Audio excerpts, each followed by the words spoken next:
Hey guys, it's Michelle with C Code, and today might be a touchy topic, but I want to talk about it anyways. I want to talk about my honest thoughts on certifications.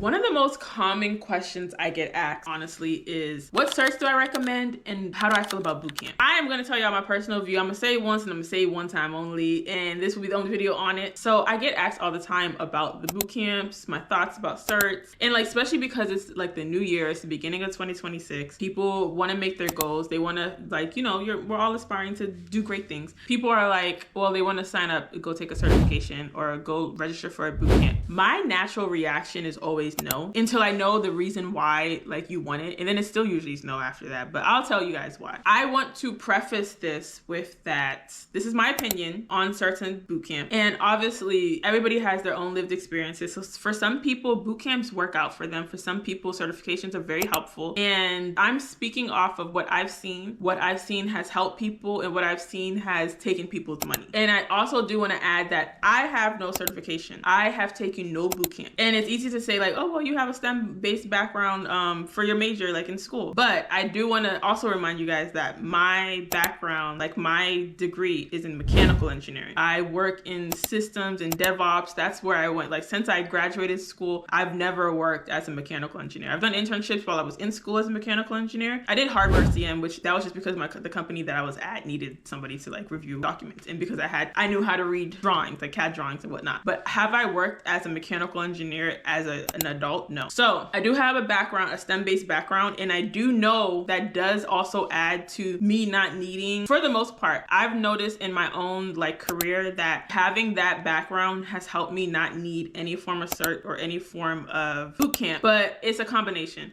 I wouldn't say that just because you have a mechanical engineering degree and you apply to a company that is using, let's say, like Oracle services or Microsoft Azure or whatever, that they're going to be like, oh, well, you have that, so you don't need any cert. I'm not going to say that, but I will say is that with my background and my degree, plus the skills that I learned and the projects that I've built, that has made it so I did not need a certification or need to go to a bootcamp. I didn't need to go to a bootcamp because I taught myself a lot of the stuff that I've learned. And I think that has helped. And that is also probably why I'm like biased towards like, it's not necessary that you need to go get a certification or that you need to go to a bootcamp, but it depends on the type of learner that you are. But I'll start off with just certifications first. Just starting off with certifications. I've seen when people go get a whole bunch of different certs, like every single AWS certification that there is, they have it. But when you ask them about like how to actually use the skills that the certifications are supposed to show that you have, or like ask them about a service in one of the providers that they have a certification with, or like how something is built or whatever, they don't know how to speak to it because it's theory. Like they understand the theory and the idea of it, but they didn't actually understand or develop the skills on how to actually use what the certification is supposed to show that they know. But in 2026, in this age, theory is not enough. When you're in school, you're taught a lot about theory. You're taught, especially in engineering, like a lot of it is theory. It's like concepts, it's all of that. But if you don't go and get an internship while you're in school to go gain experience, like you can have the idea of something, but then when it's time for a job, they're like, oh, what skills do you actually have? And that's how I feel about certification. You have the idea, the theory, the logic behind it, but you don't know how to actually use the tools, the services. And companies, like when I started my role, the first day there was work, and it wasn't in theory. It was like actually like, okay, here's your account, log in, start working. It's like there's no time for theory anymore. And so because I feel like I personally, and I think you can too, can go about it in actually building out projects and not necessarily need the certifications. I haven't had companies on, and this is just from my perspective, I haven't had companies really ask what certifications do you have. I haven't had that. And I know people do, so that's why I'm saying like I guess it's just each individual, because I know that there are people who they're like, yeah, companies want to see these certs.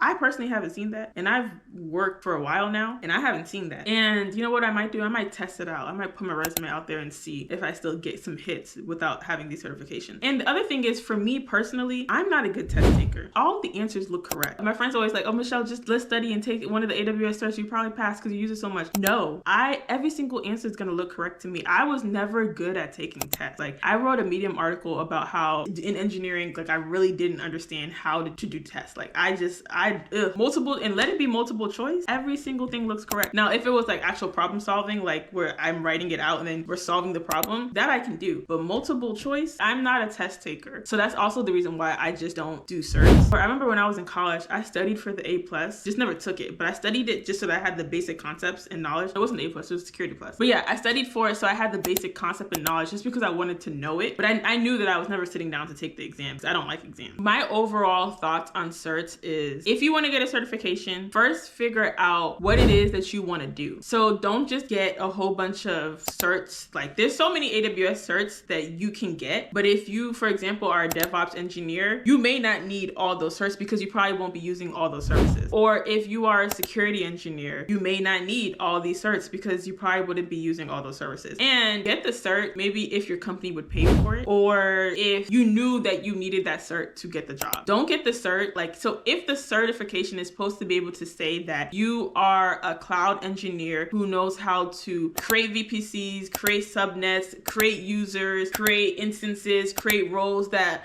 attach to these users that do XYZ. And I don't know if any of the certs actually test for any of this, but my point is that if the cert is supposed to say that you can do all of that, make sure you can actually do all of that. So like, actually build out a project that does all of that. That's my overall gist when it comes to certifications. Now, bootcamps are expensive, at least majority of the ones that I've seen. And I haven't seen anybody do a bootcamp where they are guaranteed a job. Like, so anytime somebody says to me like, oh, I'm thinking about doing this bootcamp, first thing I ask is, well, how much is it? And then the next thing I'm asked is like, do you get your money back if you don't get a job? Or like, do they guarantee that you'll get a job? What does the process look like for you to get a job? Because that's the overall point, is that everybody trying to get a job. So if you're gonna do a boot camp and you're gonna spend that much money, what does it look like for them helping you get actual role? Like, do they just stop after they teach you? And the reason why, if you are the type of person who cannot sit down and force yourself to learn, and like, you need structure, then go and do the boot camp, go do the certification classes, do whatever you need to do in order to get that. But if you are somebody who, you can go on YouTube, you can go watch what people are doing, you can learn, like you would go on Udemy, you would go on whatever type of courses or whatever that there is that you can get in order for you to gain the knowledge, and you would be disciplined, then you can do it yourself, my opinion. And then do it yourself to a certain extent. And then if you feel like you've gotten all the knowledge that you can get by doing it yourself, then go get a certification, then go register for a class, and go do all of that. But start off with the free resources that there are. There is so many free resources. I remember when I was first learning I just wanted to learn how to build a website. I went on Udemy. I got a book. I went to the bookstore. I got a book on like HTML, CSS. I looked at YouTube. I asked people like around me who knew how to code. And then after that, like when I was like, okay, I want to learn how to use Python, Udemy, YouTube. There's so many YouTubes where it'll be part 1, 2, 3, 4, 5 of somebody building a project, and you can build alongside with them. Just put up your other monitor and build alongside with them, because you're gonna run into errors even as they're doing it, because for whatever reason. But like, there's so many different things that are free online, and then see how much you actually commit to it first. Because maybe you're like, I actually don't like this. I actually don't want to learn this. Maybe I need to go in this direction. And then so you just change the direction that you're going in, because why would you pay for a boot camp, pay for a certification, and you don't even know if you really are gonna like that? So honestly, just start off with the free resources. And then if you're gonna do a boot camp, ask them like, what does it look like to get a job after I do this boot camp? How many of the prior people got jobs? I feel like if that is guaranteed, obviously they can't guarantee that you'll get a job, but if they're like, oh, we help you until you get one, maybe it's worth it in that aspect. I'm a project-based learner, and so that's my opinions on certifications and boot camp. I think that I'm self-taught when it comes to all of my DevOps, when it comes to my any type of software skills I have, anything that's not mechanical, because mechanical I learned in school. Everything outside of that, I'm all self-taught. I'm not a type of person who just like sees something and gets it. I'm a type of person who has to actually study it, make sure I understand. Like, things don't just click in my head just like that. So I think that if I'm able to do it, you can also do it too. Like, I think one of my things that I'm like, I always feel like is everything is learnable. And I just want to make this clear. I'm not saying that all certifications are a waste of time. Maybe like one day far in the future, I would go and get a certification. I don't know when that day would happen, but maybe one day if it was required. I just think that it's very important to know why you're getting the certification, know what you want your outcome to be, and then maybe even talk to people who have that cert and to ask them, did it really make a difference by getting this cert in your job search or in your role? Like, did getting that cert actually help you understand your role a little bit more? I don't know, you guys tell me. And obviously I say all of this as somebody who has a technical background because I did engineering. So that does help to a certain extent. So if you have no technical background, no engineering background, then maybe getting one cert would help get your foot in the door. Maybe it wouldn't, maybe it would, I don't know. But I think that you honestly should focus the rest of your energy on building skills. I think that skills are way more important than certification, because companies want to see that you don't just have the theory of it, you actually know how to do what you're saying that cert says that you can do. So you guys tell me, do y'all relate to this? What's something you wish you knew before you started your tech journey? Like, did you feel like you got way too many certifications? Did you feel like you didn't get enough? Am I completely wrong? It's like, well, it's my opinion, but am I completely wrong? Let me know in the comments, okay? Also, if you're starting off your journey in DevOps and you need a roadmap, you're like, this is confusing, where do I start? I have a free DevOps roadmap. The link is in the description below, and I'll see y'all in the next video.